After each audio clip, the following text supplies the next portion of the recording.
건강한 삶에 대한 열망이 요즘처럼 컸던 때가 있었을까요? 노인 인구가 증가하면서 더더욱 건강 관련 프로그램이 쏟아져 나오고 새로운 운동법과 영양제 등이 유행처럼 휩쓸고 지나가고 있습니다. 그런데 좋다는 영양제를 챙겨 먹어도 보고 땀을 흘리며 홈트에 매진해도 좀처럼 신체 건강은 나아지지가 않습니다. 과연 무엇이 잘못된 것일까요? 즐거움과 기쁨, 웃음, 농담, 그리고 슬픔, 고통, 비탄, 눈물은 오로지 두뇌에서 나온다는 사실을 알아야 합니다. 특히 우리는 두뇌를 통해 생각하고 보고 들으며 아름다움과 추함, 선과 악, 기쁨과 불쾌함을 구별하게 됩니다. 화를 돋우거나 기뻐서 날뛰게 만들고 두려움을 불러일으키고 불면과 이유 없는 불안을 낳는 것도 마찬가지입니다. 이렇듯 두뇌는 우리 인체에서 가장 영향력이 큰 기관입니다. 과거 최상의 두뇌를 만들 수 있었던 완벽한 식품들이 현대 사회에 이르러 형편없는 식품들로 대체되면서 염증, 비만, 우울증을 비롯해 알츠하이머병과 파킨슨병 같은 퇴행성 신경질환을 일으킨다는 사실을 밝혀낸 저자 맥스 루가비어는 존스 홉킨스 대학교에서 신경과학을 전공한 내과 전문의 폴 그레왈 박사와 함께 10년 동안 발로 뛰며 찾아낸 방대한 연구 결과를 명쾌하게 정리했다.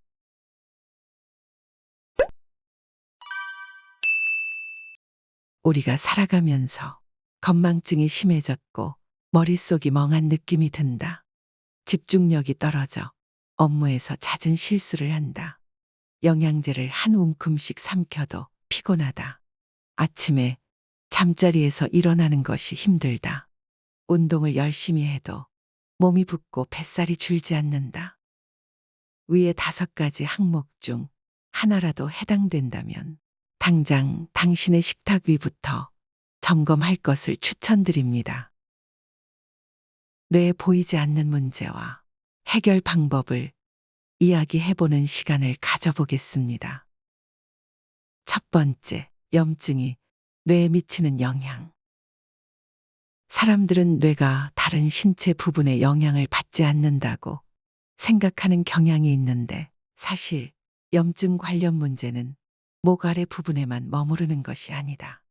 우리가 뇌에 생기는 염증에 대해 그다지 염려하지 않는 이유는 그로 인한 증상을 못 느끼기 때문인 듯하다. 가령 관절이나 위에 염증이 생기면 통증이 나타나지만 뇌의 경우는 분명히 느낄 수 있는 증상이 따로 없다.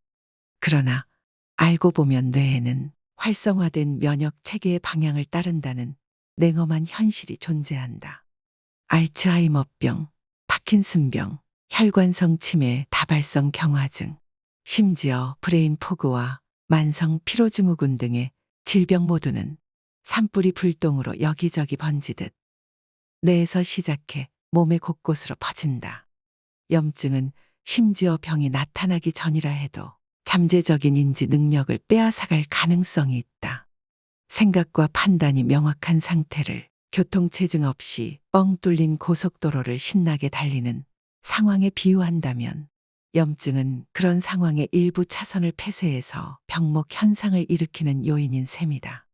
수천 년에 걸쳐 진화한 항체 반응력과 뛰어난 적응력을 갖춘 면역 체계는 인간의 생존에 반드시 필요하다.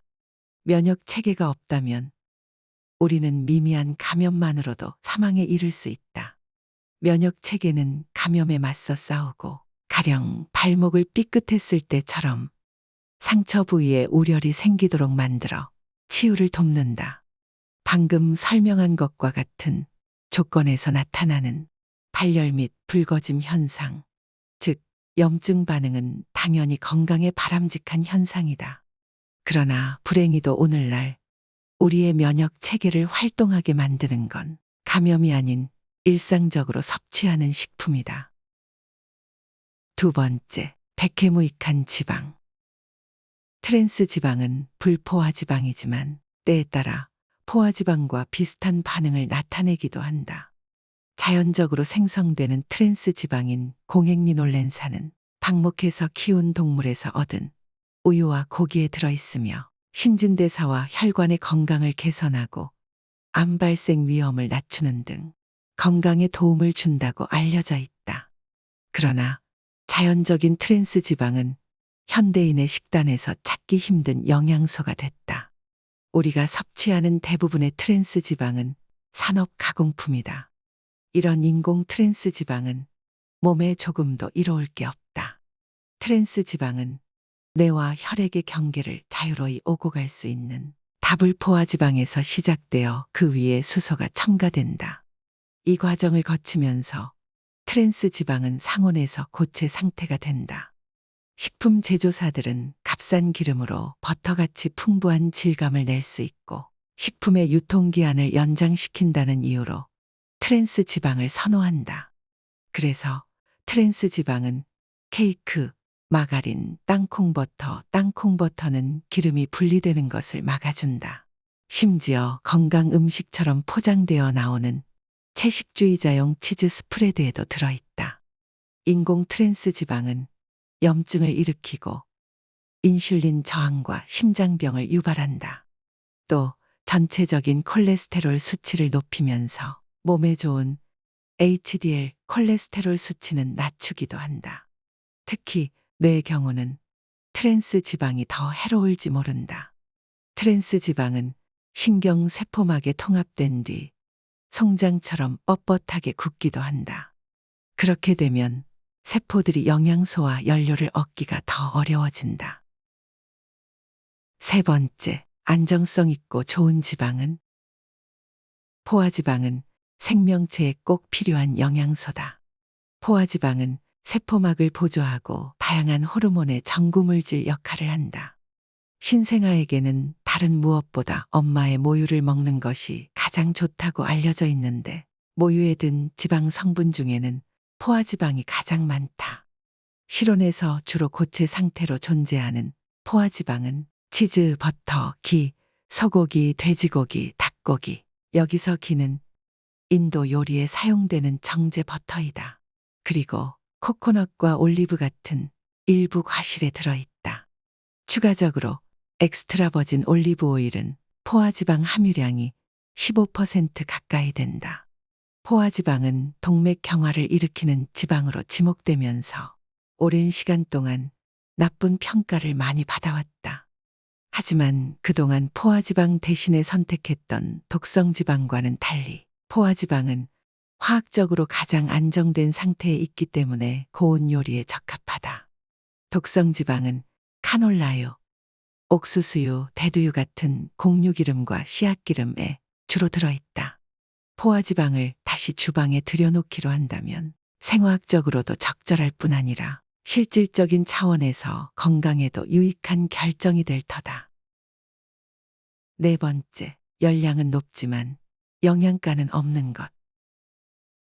비만의 급속한 확산, 그리고 전 세계 사람들이 일상적으로 버리는 엄청난 양의 음식을 생각하면 가령 마트 운영자는 장을 보는 고객이 시각적으로나 맛으로 최대한 만족스럽게 느낄 수 있도록 채소의 겉모양에 조금이라도 이상이 있는 것은 모두 골라내버린다. 이런 걸 봤을 때 현대인의 몸이 영양 결핍 상태에 있다는 말이 의아하게 들리기도 한다.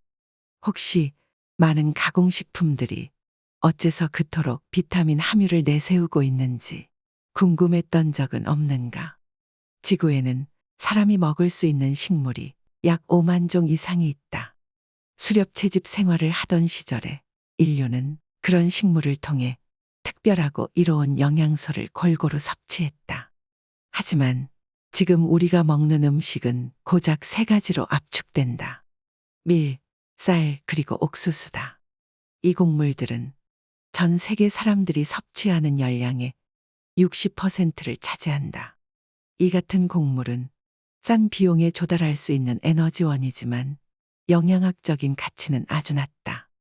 식품 영양학적 측면에서 생각했을 때 몇십 원어치 합성 비타민을 이런 식품에 첨가하는 건 돼지에게 립스틱을 바르는 것과 다름없는 일이다. 영양소 결핍으로 염증이 생기면 뇌 노화와 인지 기능 손상이 나타날 가능성이 크다는 사실은 관련 연구들로 이미 입증됐다. 인간의 몸은 미래가 있을 것임을 확신하기 전까지는 장기적인 프로젝트를 미룬다.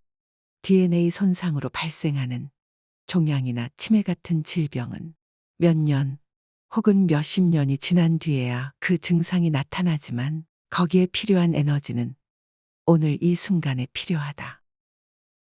다섯 번째, 단백질에 들러붙는 끈적끈적한 당. 당은 일단 체내에 들어오면 마치 손가락에 묻은 메이플 시럽처럼 끈적끈적해진다. 중요한 차이점이 있다면 체내에 들어온 당은 일단 들러붙으면 씻어낼 수가 없다는 점이다.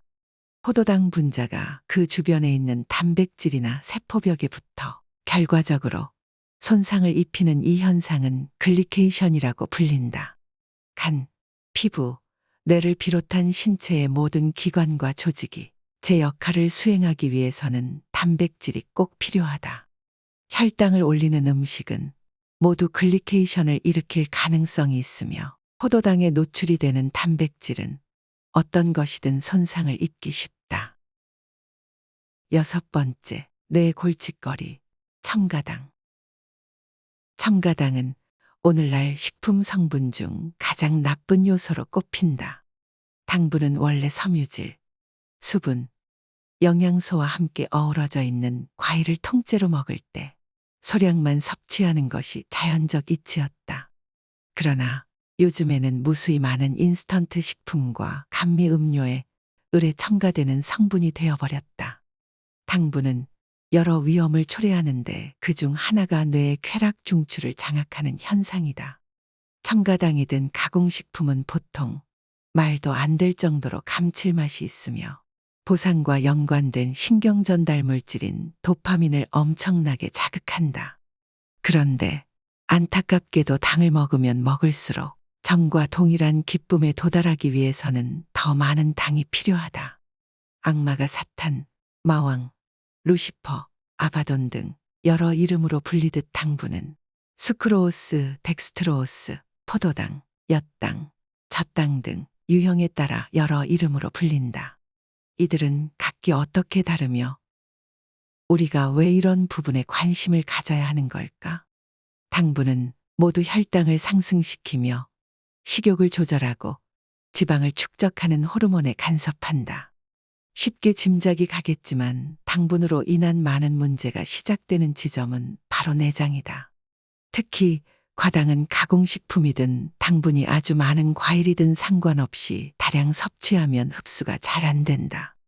당분은 장과 뇌를 노리는 테러리스트나 마찬가지다.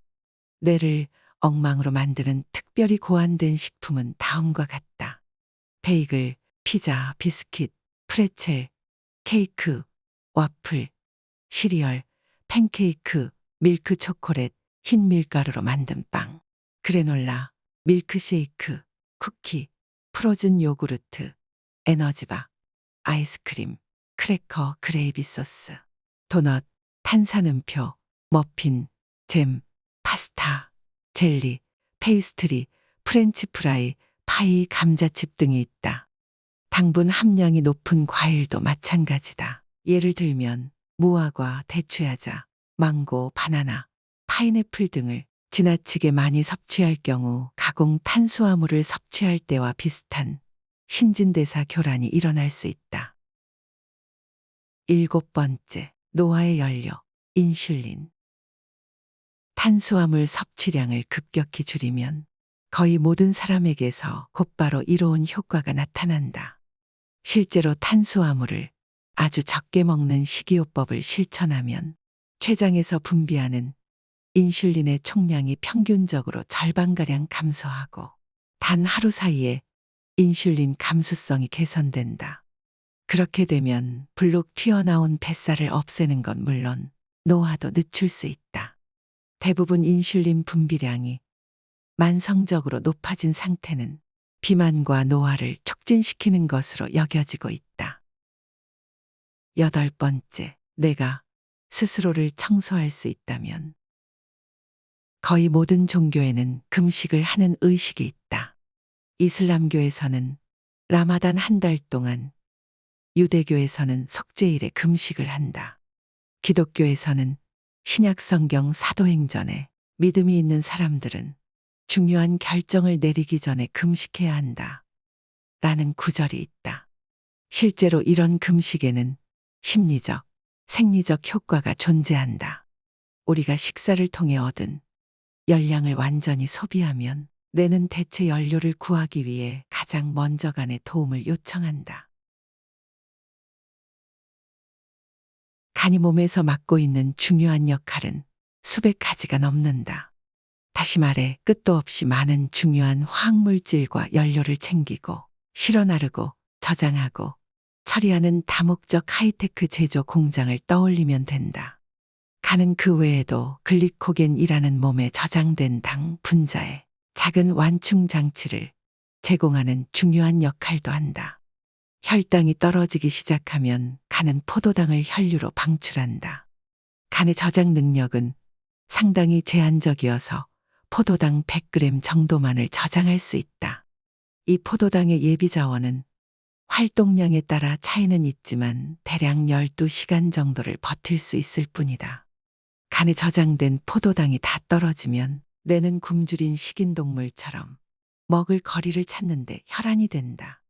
이런 상태가 바로 사람들 대부분이 경험하는 배가 고프면서 화가 나는 상태로 영어로는 헝그리와 앵그리를 합해 행그리라는 애정 어린 이름으로 불리기도 한다.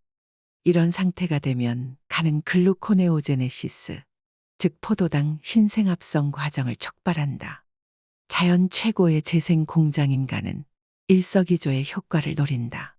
몸에 당이 떨어지면 오래되고 닳아서 못 쓰게 된 단백질을 끌어모아 그것들을 아미노산 성분으로 분해한 뒤에 태운다. 이렇게 되면 뇌는 에너지를 공급받고 몸은 깨끗해진다.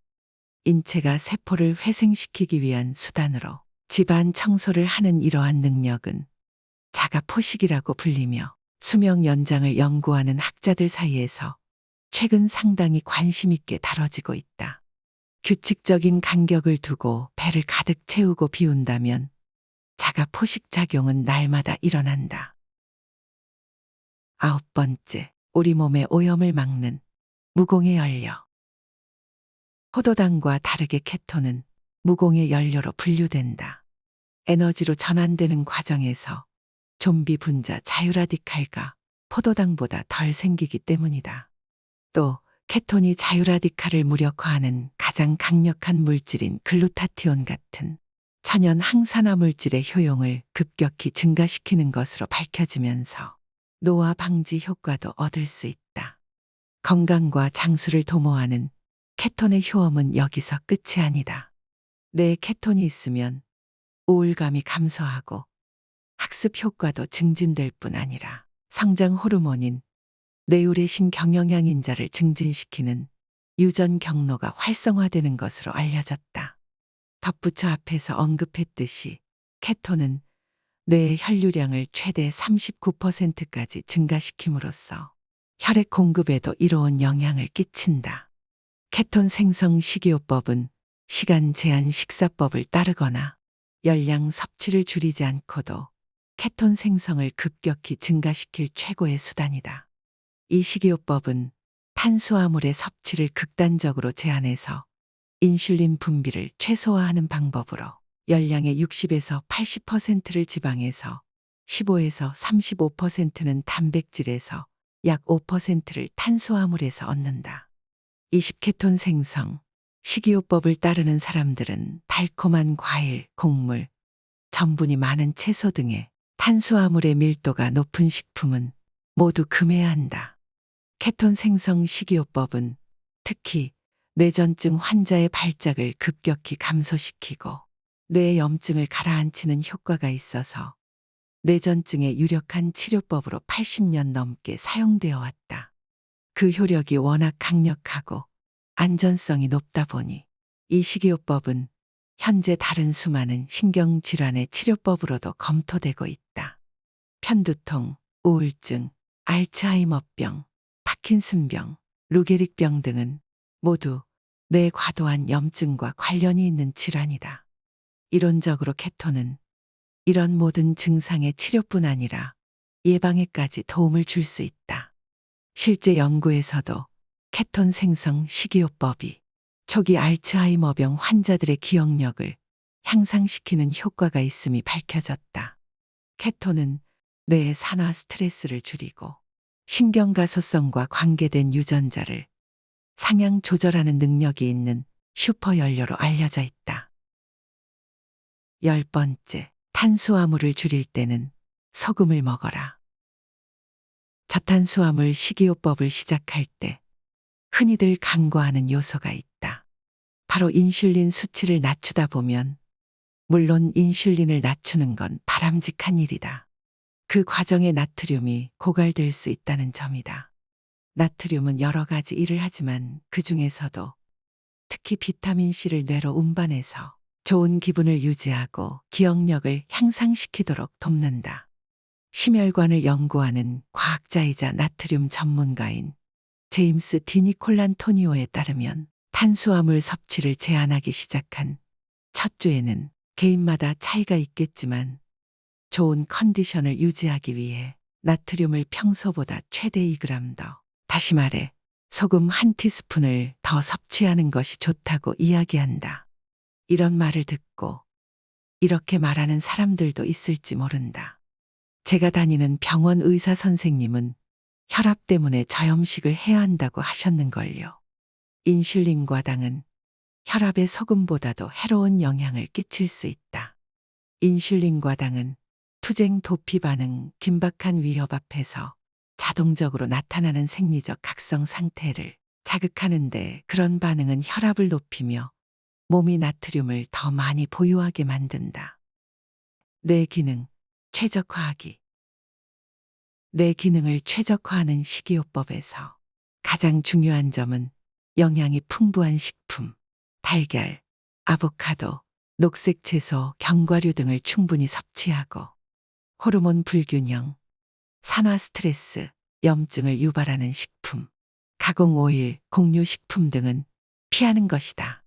가공된 고밀도 탄수화물과 오일과의 작별을 고하면 살이 빠진다. 에너지와 활력이 증가한다. 당뇨전증, 대사증후군, 제2형 당뇨병에 걸릴 위험이 줄어든다. 글리케이션과 AG가 덜 생긴다. 염증이 줄어든다. 기분이 좋아지고 다른 사람들과 더 잘 어울리게 된다. 배고픔을 잊게 된다. 채소를 더 많이 먹게 된다. 등의 여러 가지 효과를 얻을 수 있다. 뇌 건강에 최고로 좋은 건강기능식품, 지니어스 푸드. 1. 아보카도. 나는 아보카도를 하루에 반 개씩 매일 먹으려고 노력한다. 아보카도에 천일염과 엑스트라 버진 올리브 오일을 뿌리기만 해도 맛있게 먹을 수 있다. 혹은 얇게 저며서 샐러드, 달걀, 스무디와 함께 섭취해도 좋다. 주의할 점은 아보카도는 며칠만 지나면 금방 상하고 만다. 이를 방지하려면 익은 뒤에는 냉장고에 보관하고 먹기 직전에 꺼내서 먹는다. 이 블루베리. 생 블루베리가 가장 좋지만 냉동 블루베리도 나쁘지 않다. 냉동 블루베리는 생 블루베리보다 가격이 훨씬 저렴하고 구하기도 쉽다. 다만 꼭 유기농 블루베리를 구입하도록 한다. 3. 다크 초콜릿. 카카오 함량 85%짜리 다크 초콜릿을 매주 한 개씩 섭취한다. 이때 유기농이나 윤리적인 절차에 따라 생산된 공정무역 인증을 받은 제품을 선택한다. 4. 아몬드. 생아몬드를 다크 초콜릿과 베리류에 섞어 견과류 믹스를 만들어서 간식으로 먹거나 샐러드에 넣어 먹는다. 다만 견과류에는 지방이 들어있어서 칼로리가 높다는 사실을 명심해야 한다. 5. 브로콜리. 십자화과 채소들을 날 것으로도 먹고 익혀서도 먹는다. 설포라판을 만드는 두 가지 화합물 중 하나인 미로시나아제는 고온에서 조리하면 파괴된다. 그럴 때는 익힌 채소에 미로시나아제를 첨가해서 먹으면 된다. 머스터드 가루에는 미로시나아제가 풍부하게 들어있으니 익힌 뒤에 머스터드 가루를 뿌리면 설포라판 생성 능력을 되찾을 수 있다. 6. 엑스트라 버진 올리브 오일. 식단에 있는 식물성 기름은 가급적 모두 엑스트라 버진 올리브 오일로 섭취하도록 한다. 엑스트라 버진 올리브 오일은 주로 샐러드나 달걀에 뿌리거나 소스로 만들어 먹는다. 기름은 쉽게 산화되므로 밀폐된 병에 담아 직사광선이 닿지 않는 서늘하고 건조한 곳에 보관해야 한다. 이외에도 자연산 연어, 목초사유구, 녹색잎 채소, 달걀 등이 있다.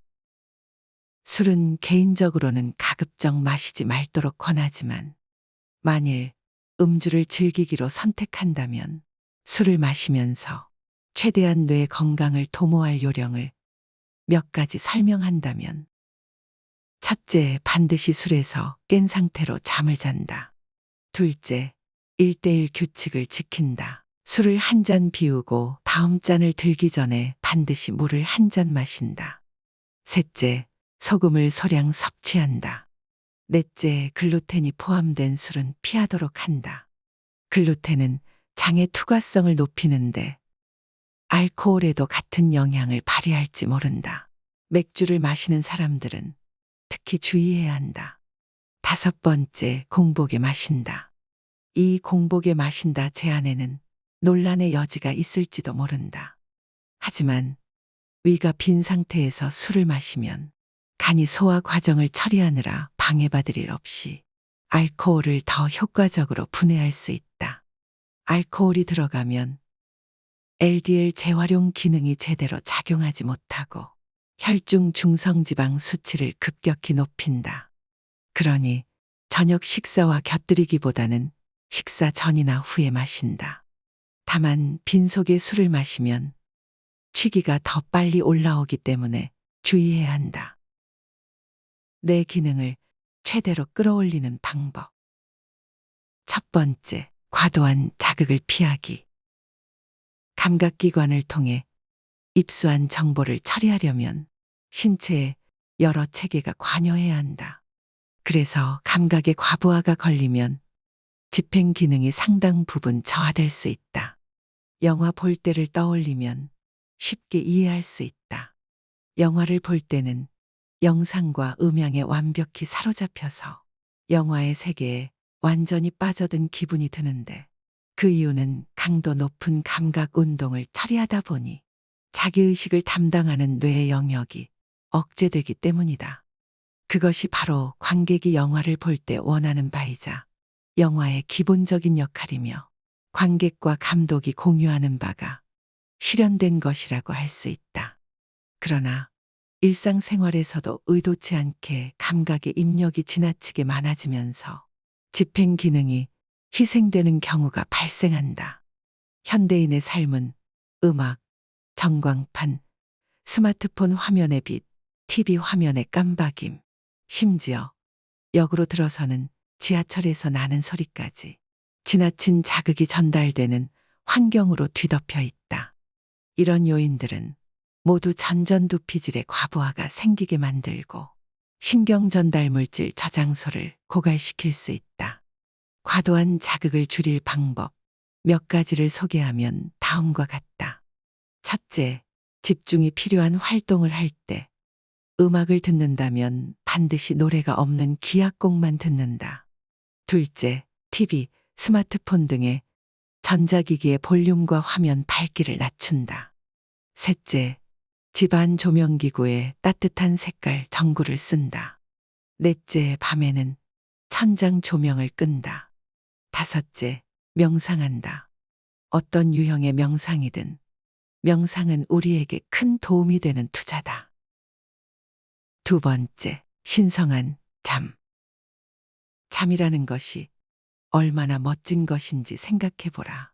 잠은 건강과 우리 몸을 연결하는 황금 사슬이다.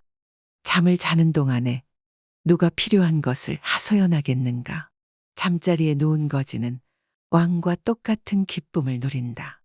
잠을 못 이루는 뇌는 가장 원시적인 상태가 된다. 감명 깊은 영화나 책을 보거나 비디오 게임을 하느라 완전히 넋을 잃은 적은 없는가?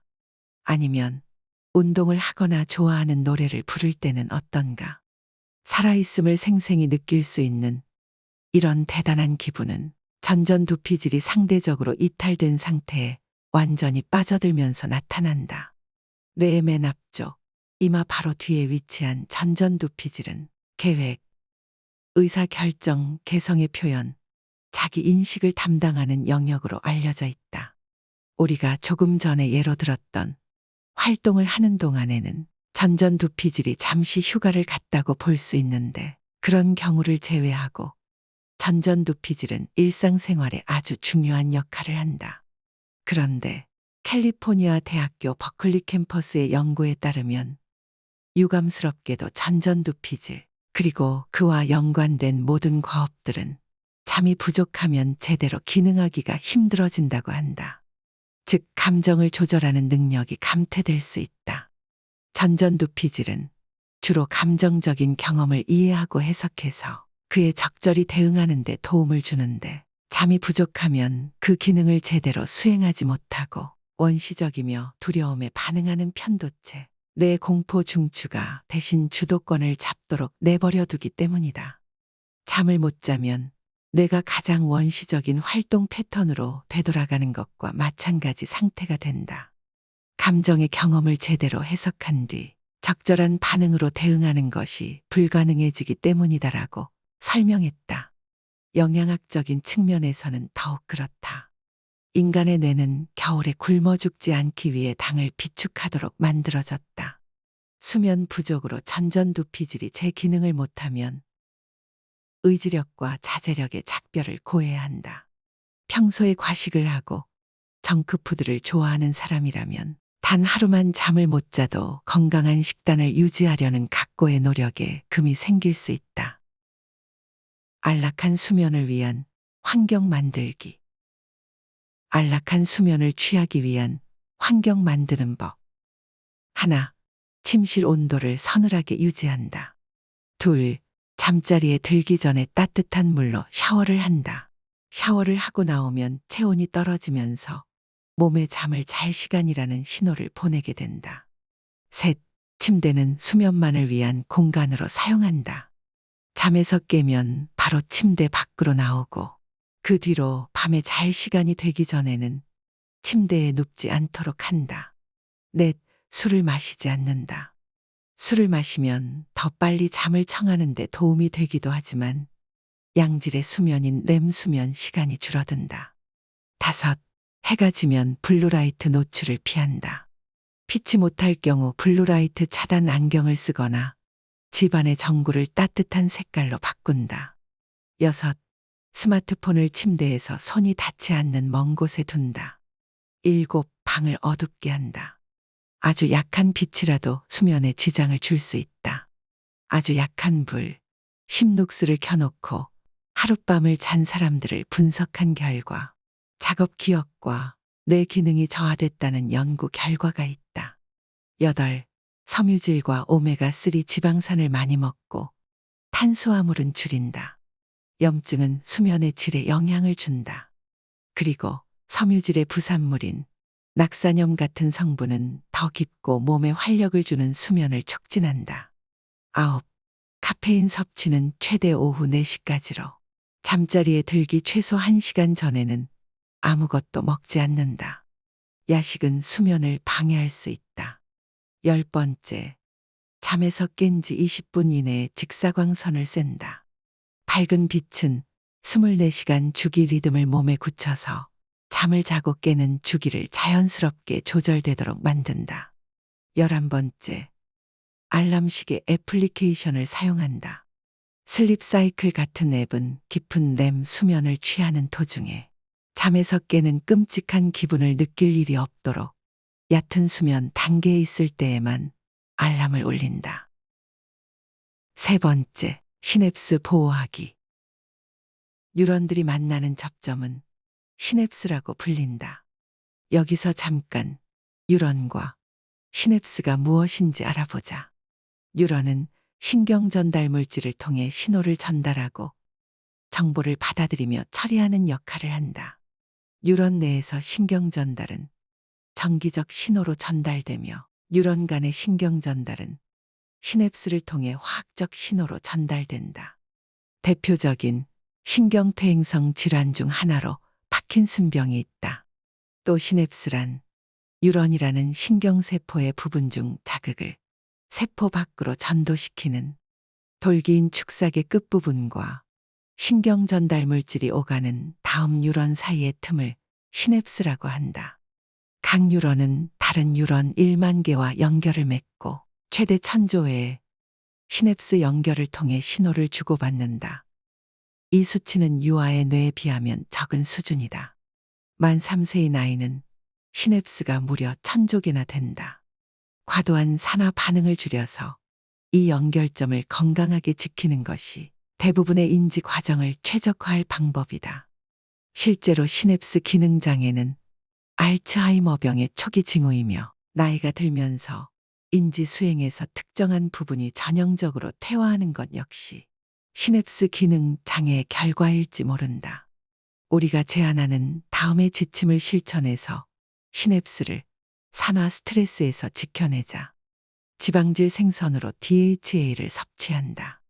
생선을 먹기가 힘들 경우 고품질 어유를 건강보조식품으로 섭취하는 방법을 고려해 본다. 다불 포화지방 섭취를 피하고 엑스트라 버진 올리브 오일 섭취를 늘린다. 비타민 E. 비타민 E는 아보카도, 아몬드, 목초 사유구에 많이 들어있다. 지용성 항산화 물질, 루테인과 제아잔틴, 케일, 아보카도, 파스타치오에 많이 들어있다. 카르티노이드 그리고 아스타잔틴, 크릴 오일에 많이 들어있다. 이와 같은 것을 충분히 섭취하고 독성 화학물질을 피해야 한다. 아무리 저용량이라 할지라도 농약에 오염된 식품을 오랜 시간 섭취했을 경우 신경 전달 물질의 기능에 영향을 끼칠 가능성을 완전히 배제할 수는 없다. 농약과 제초제가 파킨슨병과 연관이 있다는 강력한 증거도 있다. 네 번째, 짧은 기간 단식하기. 버크노와 연구소는 최근 연구를 통해 단식이 시냅스의 에너지 보존 수단을 제공함으로써 시냅스 활동을 조절할 수 있다고 밝혔다. 연구원들이 초파리 유충을 관찰했을 때 단식 상태에서는 신경 전달 물질 분비량이 급격히 줄어들면서 근본적으로 시냅스 사이의 틈이 깨끗이 청소됐다. 이는 긍정적인 현상이다. 시냅스 틈새에 잉여 신경 전달 물질이 잔존하면 해로운 자유라디칼이 생성될 수 있기 때문이다. 그러므로 단식은 뇌에 우리가 원치 않는 산화가 생기는 것을 막는 데 도움이 될 수 있다. 그에 덧붙여 뇌의 포도당 의존도를 낮추는 기능도 있다. 실천 가능하고 중요한 안전 단식 방법은 뒤쪽에서 다시 다룰 것이다. 다섯 번째, 몸을 쓰는 만큼 뇌가 좋아진다. 유산소 운동이 새로운 뇌세포를 생성해서 뇌 기능을 유지하는 최고의 방법이라면 무산소 운동은 그런 세포들을 건강하고 대사 효율성 높은 상태로 유지할 가장 좋은 방법이다. 또한 우울증 약보다 효과적인 게 산책이다. 가끔씩 뜬금없이 울적해지는 것은 아주 정상적인 일이다. 하지만 그런 울적한 기분이 꼬리를 물고 부정적인 생각으로 바뀐다면 자신이 근래에 어떻게 생활해 왔는지를 돌아보는 게 좋다. 그리고 규칙적으로 운동을 해왔던 것이 아니라면 머릿속에 맴도는 생각이나 기분을 평가하지 말자. 만약 우리가 집에 있는 반려동물을 매일 산책시키지 않고 집 밖에서 노는 것을 허용하지 않는다면 동물을 학대하는 처사라고들 생각할 것이다. 그런데 왜 스스로 안 움직이는 것에 대해서는 관대하게 생각하는가? 바쁘거나 할 일이 너무 많아서 버거울 때라도 운동은 맨 처음이 아니라 가장 마지막에 포기해야 할 활동이다. 실제로 환자들에게 여러 종류의 항우울제를 처방하며 경과를 지켜봤을 때 일주일에 3일씩 중간 강도의 운동을 하는 것은 약물만큼이나 효과가 컸다. 게다가 운동을 할 때는 부작용이 전혀 없다. 최소한 반려견에게 해주는 만큼이라도 스스로에게 베풀자. 우리 모두 그 정도 대접은 받을 만하다. 몸을 쓰는 만큼 뇌가 좋아진다. 6번째, 사우나와 친해지기. 사우나는 그저 목욕탕이 딸린 여가 시설이라고 평가절하 하려는 사람들도 있겠지만 과학계에서는 사우나가 건강을 도모하는 아주 효과적인 방법이라는 사실을 인정하기 시작했다. 최근 연구들은 발열요법이 뇌를 훈련시키는 강력한 방법이자 노화를 방지하는 효과적인 수단이 될 수 있다고 밝혔다. 뜨거운 사우나에 앉아 있으면 몸의 열 스트레스라는 특정한 스트레스가 가해진다. 인체는 적응성이 대단히 뛰어나다. 우리 몸은 일찍이 동아프리카의 기후 속에서 살면서 열 때문에 목숨을 잃는 일이 없도록 보호 수단을 갖췄다. 그런 보호 수단 중 하나가 열 충격 단백질을 활성화하는 것이다. 이름에서 유추할 수 있듯이 열 충격 단백질이 작용하는 데 필요한 변수는 바로 열이다. 다만 이 단백질은 열 이외의 운동과 낮은 온도에 의해서도 활성화될 수 있다. 7번째, 힘과 활력을 증진시키는 간헐적 단식. 간헐적 단식은 힘과 활력을 증진하는 가장 좋은 방법 중 하나로 최근 급속히 알려지고 있다. 간헐적 단식이 뇌가 선호하는 에너지원인 케톤 생성을 하는데 중요한 역할을 한다. 그런데 건강에 유익한 스트레스 요인인 단식은 항산화 작용 범위와 BDNF 생성을 증가시킴으로써 앞에서 논의했던 많은 회복 유전자들을 활성화하는 능력이 있다. 몸은 음식에 방해 없이 쉬는 이 기간 동안 내부를 청소하고 손상된 단백질을 재활용하고 면역 체계를 재건하란다. 금식의 장점은 수없이 많으나 몇 가지만 살펴보자. 하나, 의사결정 과정이 개선된다. 둘, 인슐린 민감성이 개선된다. 셋, 지방 감소를 촉진한다. 넷, 항산화 성분을 보호하고 복구하는 생존 호르몬이 활성화된다. 다섯, 자가 포식 작용이 활성화된다. 여섯, 호르몬 체계가 개선된다.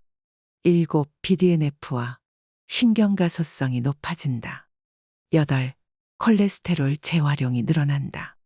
아홉, 염증이 줄어들고 산화 스트레스 저항성이 커진다. 10번째, 시냅스를 보호하는 데 도움이 된다. 가장 유명한 간헐적 단식법은 16대 8 단식법이다. 하루 중에 16시간 동안은 음식 섭취를 금하고 8시간, 길게는 10시간 동안은 제한 없이 섭취한다.